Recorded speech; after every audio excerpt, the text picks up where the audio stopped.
우리 오연복 지휘자님 오랜만에 복귀하셨는데 그간 연주회 활동하시느라 조금 집중하시느라고 오랜만에 오셨는데 역시 그의 우리 지휘자님의 지휘 실력이 출중한 것 같습니다. 은혜가 넘쳐나네요. 예, 하나님께서 기쁘게 받으신 줄 믿습니다. 오늘 수요일 오늘도 말씀을 사모해서 주 앞에 나온 모든 성도님들에게 하나님의 약속하신 은혜가 함께 하시기를 빕니다. 오늘 갈라디아서 이제 5장 13절부터 26절까지 말씀 은혜를 나누는데요. 지난주에 5장 1절부터 12절까지의 말씀, 율법주의자들이 대표적으로 주장하는 할례, 이 할례를 받는 것에 대해서 알아보았죠. 할례는 믿음을 공고하게 해주는 것이 아니라 믿음을 헛되게 하는 것이다. 오직 율법이 아니라 사랑으로서 역사하는 믿음뿐이다. 그렇게 바울이 말을 했습니다. 그리고 이어지는 오늘의 말씀인 13절부터 26절까지의 말씀은 우리에게 주어진 그리스도 안에서의 참된 이 자유로 우리가 그러면 어떻게 살아가야 하는가, 현실의 삶에서 어떻게 적용해야 하는가에 대해서 말을 해주고 있죠. 더 이상 율법에 매여 사는 것이 아니라 성령 안에서 자유를 누리는 삶이 어떻게 살아가야 하는 삶인가에 대해서 말을 하는 겁니다. 결국 오늘 말씀을 다 읽으셨지만 성령의 열매를 맺고 살아가는 것이다 말하죠.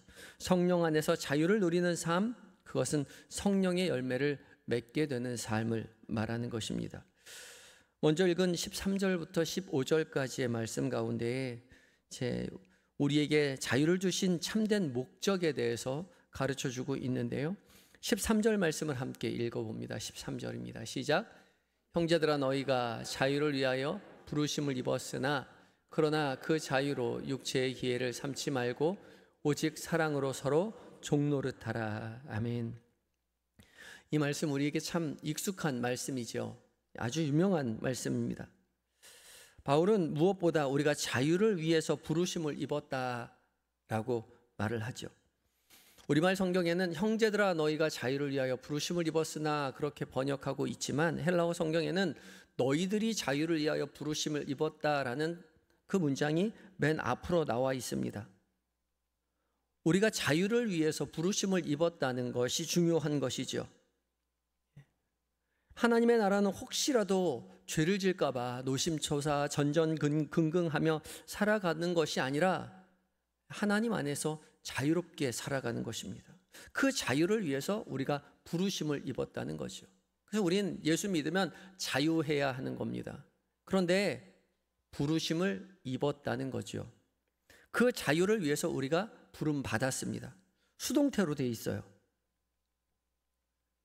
우리가 열심히 수영하고 득도해서 깨달음을 얻어서 스스로 자유하게 되는 것이 아니라 하나님께서 전적으로 하나님의 은혜로 말미암아 믿음의 사람들을 불러주셨어요. 그것이 우리에게 은혜인 것이죠. 우리에게 주어진 자유는 전적인 하나님의 주권적인 행위로 말미암는 것이죠. 불교는 자기의 성찰, 고행, 철학적 사유를 통해서 득도를 하지요. 깨달음을 얻는 것입니다. 스스로 도를 구하여서 해탈하는 경지에까지 이르도록 하는 것이 불교입니다. 스스로 모든 일을 할 수 있다고 생각하는 거죠. 그러나 우리는 그렇게 말하지 않습니다. 우리 그리스도인들은 은혜로 주어졌다라는 거죠. 부름받았습니다. 부르심을 입었어요. 우리에게 주어진 자유는 하나님의 독생자 예수 그리스도를 십자가에 희생시키면서까지 우리를 위해서 세워주신, 완성시켜주신 위대한 하나님의 선물인 것이죠. 그러하기에 우리가 얻은 이 자유요, 이 자유는 결코 값싼 자유가 아니라 값비싼 자유인 것이죠. 예수 그리스도의 십자가의 희생으로 말미암아 얻게 된 자유이기 때문에 그렇습니다. 그래서 이 비싼 자유를 가지고 결코 육체의 기회로 삼아서는 안 된다, 바울이 말하는 것이죠. 내가 이제 자유롭게 되었으니 내 맘대로 내 멋대로 살아가도 되겠지? 그래서는 안 된다는 것입니다. 주께서 자유롭게 해주신 그 자유를 가지고 하나님과 관계없는 방종된 삶을 살아가는 것이 아니라 하나님 기뻐하시는 삶을 살아내야 한다는 것이죠. 그것이 어떠한 삶인가? 예수 그리스도께서 우리에게 직접 이 땅에 오셔서 보여주신 삶, 그 삶입니다. 그 삶이 어떤 삶이냐? 구체적으로 사랑으로 서로 종노릇 하라 있죠. 사랑으로 서로 종노릇하며 살아가라 말씀하십니다. 여기서 사랑으로라는 디아테스, 아가테스인데요. 디아는 무엇을 통하여라는 뜻이고요. 아가테스는 아가페죠. 사랑입니다. 근데 그 앞에 테스가 붙어 있습니다. 정관사가 있어요. 그러니까 그저 사랑을 통해서가 아니라 분명히 정해져 있는 사랑입니다. 앞에서 말하는 사랑, 주어진 사랑, 바로 예수 그리스도의 십자가의 사랑인 것이죠. 그래서 혹시 볼펜 가지고 계신 분은 오늘 본문에다가 너희가 자유를 위하여 그 부르심을 입었으나 그러나 그 자유로 육체의 길을 삼지 말고 오직 사랑으로 서로 종노릇하라. 오직 그리고 사랑으로 그 밑에다가 꺽쇠를 꺾어서 그 사이에다가 예수님의라고 좀 써보세요.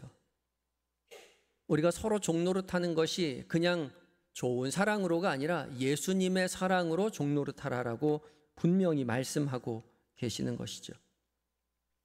예수 그리스도의 십자가의 은혜로 자유를 얻게 된 우리 모두가 예수님께서 우리를 종이 되셔서 우리의 종이 되셔서 우리를 위해서 십자가에 달려 죽으셨듯이 우리도 주님처럼 주님의 사랑 안에서 자유를 얻어서 주님처럼 서로 종노릇하며 살아가라고 말씀하고 계시죠.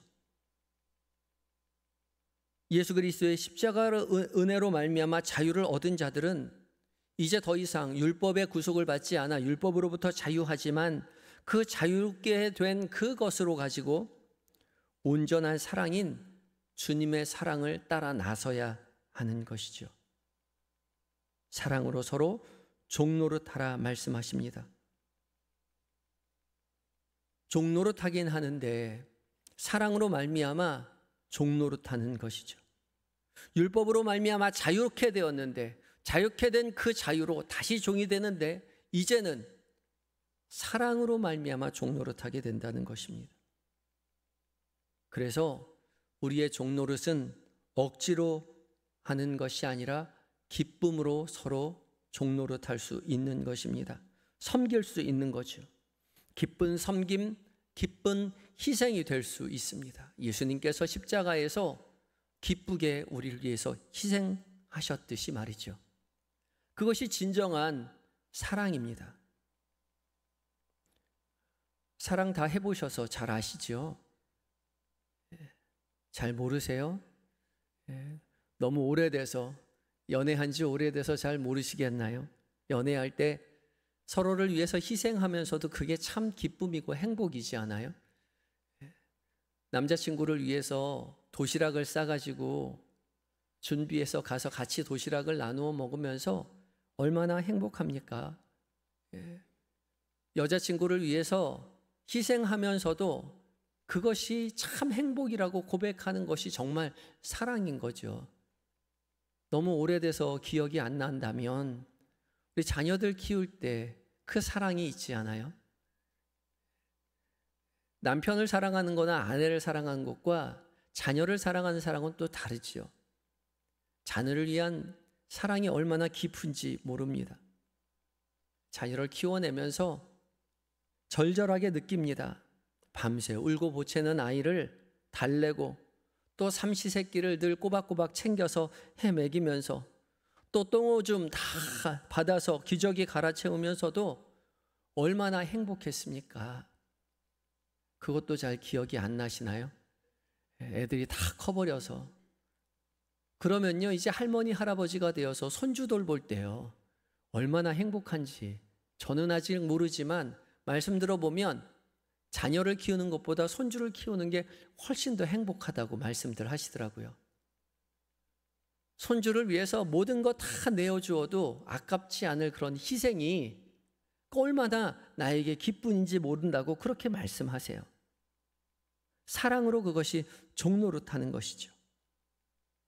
우리의 부족한 사랑으로도 그렇게 사랑으로 서로 섬기는 것이 참 행복하다라고 고백하는데, 완전하신 하나님의 사랑으로, 예수 그리스도의 십자가의 사랑으로 우리가 서로 사랑할 때 얼마나 행복할까요? 그건 해본 사람만 아는 거죠. 우리 지난 토요일에 노예 체육대회를 했는데 비가 안 와서 참 다행이었는데 성적은 별로 좋지 않아서 참 안타까운 마음 금할 길이 없었습니다. 제가 이 성적에 그런 연연하는 그런 성품이 아니어서 저는 참 즐겁게 즐기면 된다라는 그런 마음 가지고 있는데, 다 저를 닮으셔서 별로 이기고자 하시는 마음이 없으셨던 것 같아요. 그래서 다른 교회에서는 막 열심히 막 이렇게 얼굴 붉히면서 이렇게 달려드시는 분들도 몇 분 계셨는데, 우리 교회는 다 웃으면서 즐겁게 그 자리를 섬겨주셨어요. 제가 오후까지 있으면서 참 감사했던 것 중에 하나가 정말 우리 교회가 제일 잘 먹더라고요. 다른 교회는 다 도시락 배달시켜가지고 도시락 먹고 있는데 우리 교회는 정말 열심히 요리를 해가지고 정말 푸짐하게 먹었습니다. 그 먹으면서도 그 요리를 해오신 집사님, 권사님들이 얼마나 행복하게 나눠주시는지 몰라요. 먹는 사람만 행복한 것이 아니라 준비해 오신 모든 분들이 함께 행복한 그 모습을 보면서 제가 참 우리가 1등이다 라는 생각을 했어요. 우리 그리스도 안에서 서로를 위해서 희생하는 그 희생이 그리스도 안에서의 희생이기 때문에 훨씬 더 행복하고 기쁜 거예요. 힘들지 않은 건 아닙니다. 힘들어요. 힘든데도 불구하고 행복하다고 믿음으로 고백할 수 있는 거죠. 우리의 사랑이 아닌 바로 예수 그리스도의 십자가의 사랑으로 서로 섬기고 종노릇하는 모습이 바로 거기에 있는 것이죠. 우리가 그것을 연습하기 위해서 우리 이렇게 함께 모여 있는 거죠. 그렇게 살라고 오늘 또 바울 사도는 우리에게 이렇게 권면합니다. 그런데요, 그것이 말처럼 쉽진 않죠. 그래서 바울이 이렇게 우리에게 말하는 것 아니겠습니까? 15절 말씀도 읽어봅니다. 시작. 만일 서로 물고 먹으면 피자 멸망할까 조심하라. 이게 지금 누구한테 한 말입니까? 고린도 교회 교인들한테 한 얘기예요. 예수 안 믿는 사람들한테 한 얘기가 아니라 예수 잘 믿는다고 말하는 사람들이요, 방언도 하고 예언도 하고 예언도 하고 믿음도 있고 막 각종의 은사를 많이 받았다고 그토록 자랑했던 고린도 교회 교인들을 향해서 이렇게 바울이 권면한 거죠. 만일 서로 물고 먹으면 피차 멸망할까 조심하라고요. 물고 먹는다는 말은 동물들이 싸우는 모습을 빗대어서 비유로 말하는 겁니다. 성숙하지 못한 미숙한 신앙의 사람들이 그리스도의 공동체로 모여 있으면서도 서로 십자가의 사랑으로 사랑하기보다는 세상 사람들처럼 물고 먹으며 미숙한 모습으로 서로 비난하고 헐뜯는 그런 모습 속에 살아가고 있다고 바울이 그렇게 지적하고 있는 겁니다.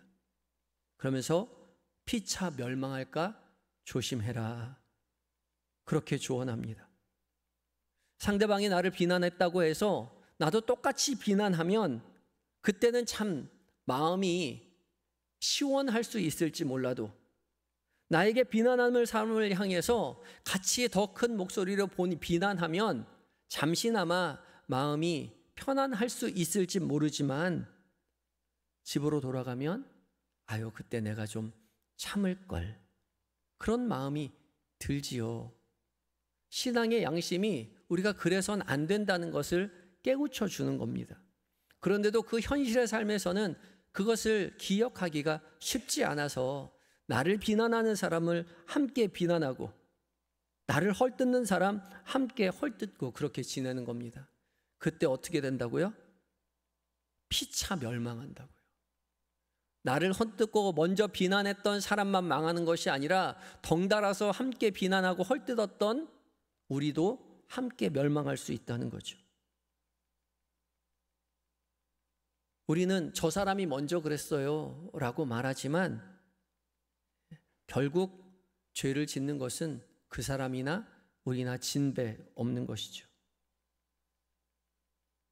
그래서 상대방이 우리를 해코지하거나 비난한다고 해도 우리는 똑같은 방식으로 대해서는 안 된다는 겁니다. 그래서 주님은 우리에게 이렇게 말씀하셨죠. 로마서 12장 21절 말씀을 함께 읽습니다. 시작. 악에게 지지 말고 선으로 악을 이기라. 아멘. 악을 악으로 갚는 것은 악에게 승리하는 것이 아니라 악에게 지는 것이라는 거죠. 악이 우리에게 찾아왔을 때에 가만히 있는 것도 지는 것 같아서 더 악을 쓰면서 버텨보면 잠시는 이기는 것 같지만 실은 그것이 악에게 넘어가는 겁니다. 꾀임에 넘어가고 마는 거예요. 반대로 악을 선으로 갚을 때 그것은 우리가 유약해서가 아니라 악을 이기는 가장 강력한 무기가 된다는 것이죠. 사단은 우리에게 악을 통해서 악한 모습을 보이도록 넘어지도록 유혹하지요. 그러나 우리는 붙잡아야 할 것이 악으로 갚는 것이 아니라 우리 안에 선한 일을 행하신 그 하나님의 예수 그리스도의 십자가의 사랑을 붙잡고 선으로 악을 대해야 하는 것이요. 오직 예수 그리스도의 사랑으로 선함으로 세상을 이기고 악에 맞서는 저와 여러분이 되셔야 할 것입니다. 이어지는 16절부터 26절까지의 말씀은 이제 13절에서 말한 자유로 육체의 이해로 삼지 말고 사랑으로 서로 종노릇하며 살아가라 라는 것에 대한 구체적인 방법을 제시해 주고 있는데요. 한마디로 말하자면 사랑으로 서로 종노릇하는 삶이라는 것은 성령을 따라 행하는 삶이라는 거죠. 16절 말씀 읽어봅니다. 16절입니다. 시작. 내가 이르노니 너희는 성령을 따라 행하라. 그리하면 육체의 욕심을 이루지 아니하리라. 육체의 욕심을 이룬다는 것은 악을 악으로 갚는다는 것이죠. 우리의 육체의 소욕을 따라 내 마음대로 내 멋대로 살아가는 것을 의미하는 것입니다. 그것을 이루지 않기 위해서 우리는 성령을 따라 행하라라고 말을 하고 있습니다. 우리는 종종 이 말씀을 오해하면서 죄를 짓지 않기 위해서 애쓰고 견디는 삶을 살아가야 한다. 성령을 따라 살아가야 한다라고 생각하고 죄 짓지 않기 위해서 고군분투하려고 하죠. 골방에 들어가서 더 많이 금식하고 더 많이 기도하면서 육체의 욕심을 절제하면 우리가 성령이 기뻐하시는 삶을 살아낼 수 있을 거라고 생각하기 쉽습니다. 그런데 그런 육체의 소욕을 피하려고만 하는 그런 삶은 소극적인 신앙이죠. 이것은 율법을 온전히 지켜 거룩하게 살겠다는 그런 교만한 모습과 매한 가지입니다. 미련한 시도일 뿐이에요. 이런 신앙은 육체에 매여 죄에 대한 두려움과 염려에 갇힌 그런 예전의 율법 아래에 놓여 있는 삶과 마찬가지인 것이요. 그곳으로 돌아가는 것입니다. 혹시라도 죄를 지을까 봐 우리의 육체의 소욕으로 말미암아 우리가 하나님 기뻐하지 않으시는 삶을 살게 될까 봐 노심초사 전전긍긍하는 것이죠. 염려에 갇힌 신앙이 되고 마는 것입니다. 그런 두려움과 염려 속에 갇힌 삶을 주님이 기뻐하실 리가 없습니다. 하나님이 기뻐하시는 삶이 아닌 것이죠. 그래서 바울은 육체의 욕심을 이루지 않게 하기 위해서 죄를 짓지 않고 기도하는 것이 아니라 성령을 따라 행하며 살아가라고 말합니다. 이 성령을 따라 행하며 살아간다는 것이 기도 많이 하고 예배 꼬박꼬박 참석하고 그런 얘기를 하고자 하는 것이 아니라는 말이죠. 이 성령을 따라 행하라라는 말에서 행하다라는 단어는요, 타페오라는 말인데요. 이 페리와 파테오의 합성어입니다. 페리는 주위를 그런 뜻이에요. 주변, 주위 그런 뜻이고 파테오는 걷는다는 뜻입니다. 그러니까 주변을 걷는다라는 뜻이 행하다라는 뜻입니다. 이리저리 다니다, 주위를 걸어 다니다, 즉 일상의 삶을 산다는 것입니다. 그냥 골방에 틀어박혀서 그냥 계속 기도하고 있는 것이 아니라 일상의 삶을 그저 살아내는 거예요. 성령을 따라 일상의 삶을 살아내라는 것이죠.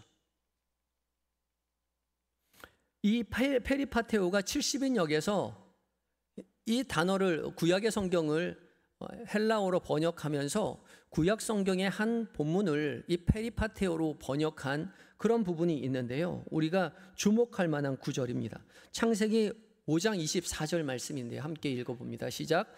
에녹이 하나님과 동행하더니 하나님이 그를 데려가심으로 세상에 있지 아니하였더라.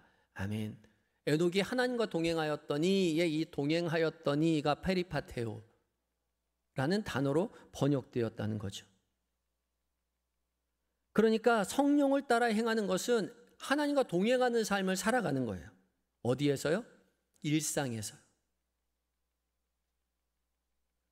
골방이나 기도원에 들어가서 혼자 기도하는 것이 성령을 따라 살아가는 것이 아니라 우리의 일상의 삶을 그대로 살아가는데 그 안에 하나님이 함께 하심을, 성령 하나님이 우리와 동행하심을 고백하며 살아가는 거죠.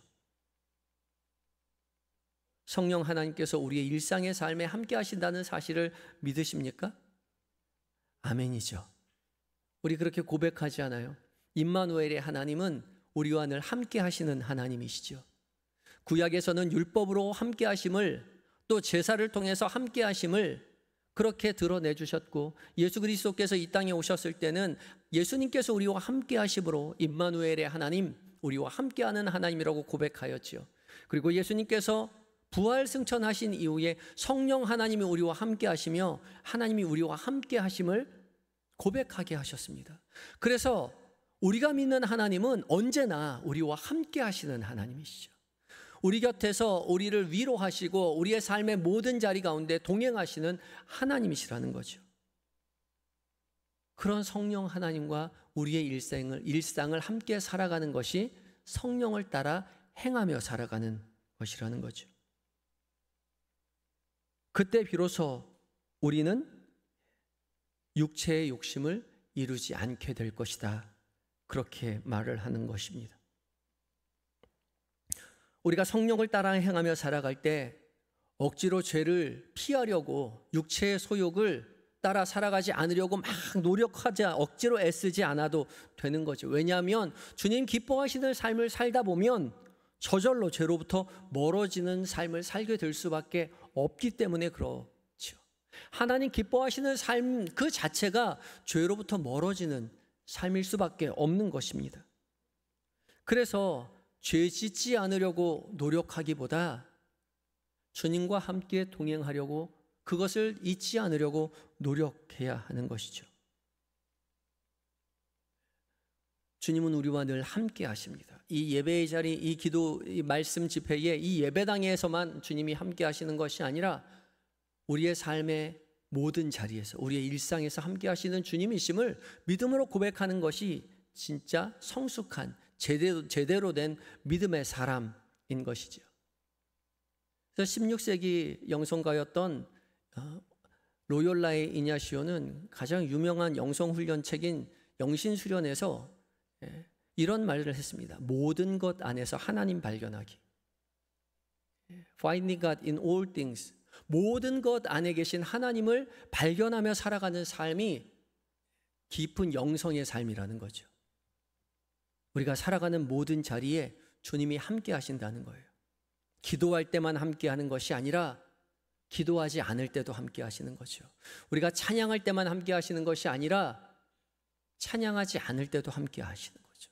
찬양하지 않을 때만 함께 하시는 것이 아니라 욕할 때도 우리가 주님과 함께 하고 있다는 거예요. 생각해 보셨어요?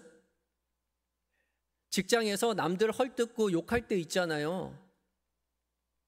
학교 다니면서 친구들과 남 험담할 때 있지 않아요? 그때 누가 함께 하신다고요?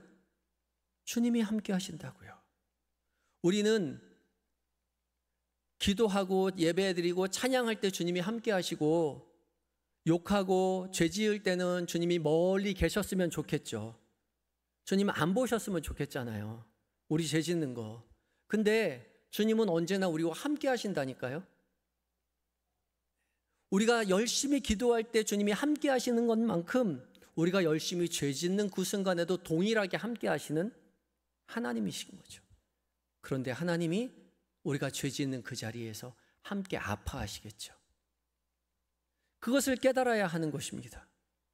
모든 자리에 함께 하시는 하나님. 그래서 우리의 삶의 기도는 우리의 삶 가운데 주님이 얼마나 함께 하셨는지를 되짚어보고 함께 하실 하나님을 기대하며 믿음의 길을 걸어가는 것이죠. 그 자리가 기쁨의 자리인지 슬픔의 자리인지 승리의 자리인지 실패의 자리인지 상관없이 우리가 살아가는 모든 일상의 삶의 자리에 주님이 함께 하심을 믿음으로 고백하는 것이죠. 그리고 기뻐할 때는 곁에 계신 주님과 함께 기뻐하고 낙담할 때는 함께 계신 주님 앞에 나의 아픈 마음을 토로하고 그렇게 믿음의 길을 걸어가시는 겁니다. 그때 주님은 우리의 아픔에 함께 아파하시고 우리의 슬픔에 함께 슬퍼하시며 우리를 위로하시며 함께 걸어가시는 임마누엘의 하나님이심을 우리가 고백하게 되는 것이죠. 그렇게 다 살고 계시지요? 그렇게 살아가야 함은 알고 계시지요? 저는 그렇게 살아가고 계신다고 생각합니다. 그렇게 표현하고 있지 않을 뿐이지 우리가 믿음의 길을 걷다 보면 그렇게 살아가려고 노력하죠. 우리가 그렇게 믿음의 길을 걸어가다 보면 주님과 함께 동행하는 삶을 살다 보면 주님 우리의 삶 가운데에 드러내시는 증거가 있다는 겁니다.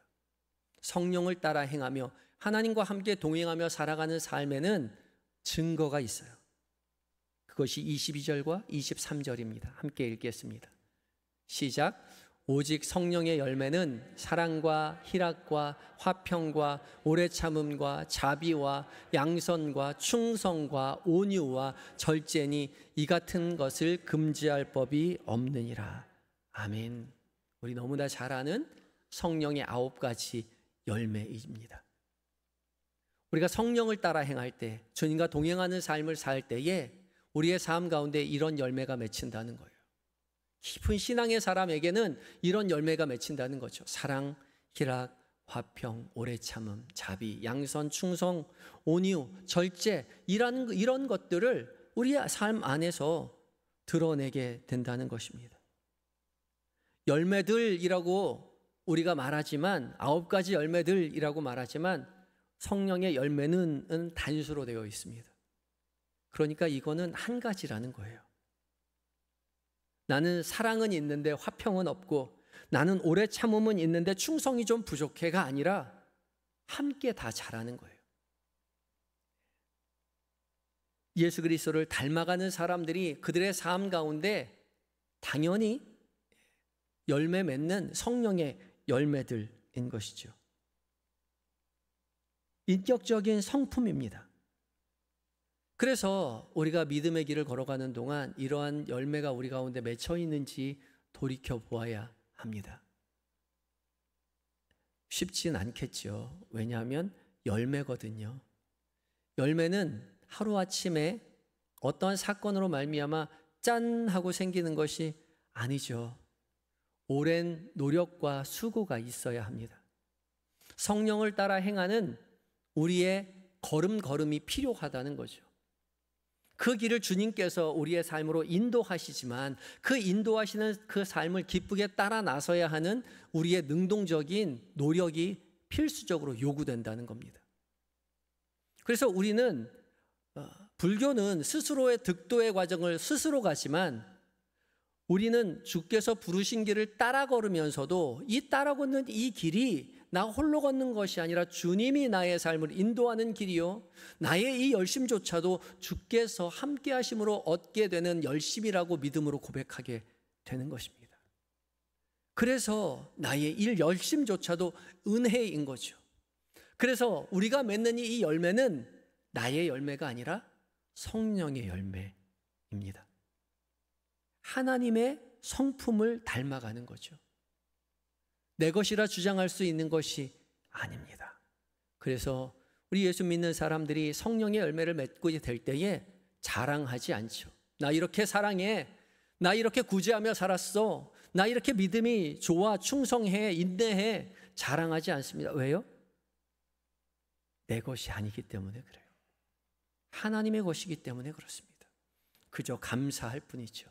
내 삶을 통해 나의 부족한 이 인생을 통해서 주님의 성품을 세상 가운데 드러내게 하시니 감사합니다.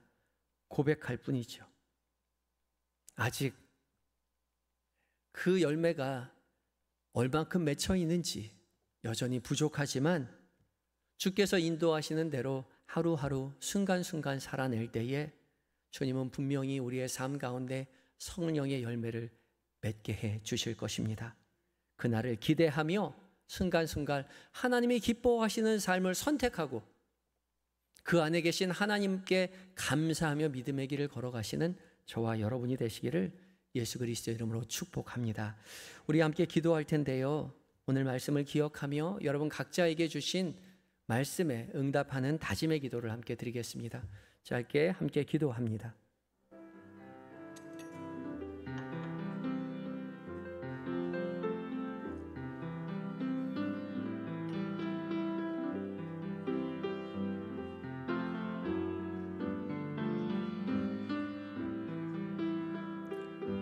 주님,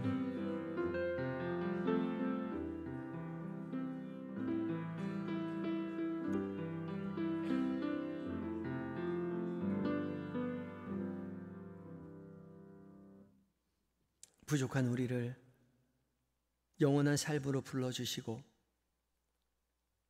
더 이상 육체의 소욕에 머물러 있지 아니하고 사랑으로 종노릇하라고 그 귀한 하나님의 성품에 참여하게 하셔 주시니 감사합니다.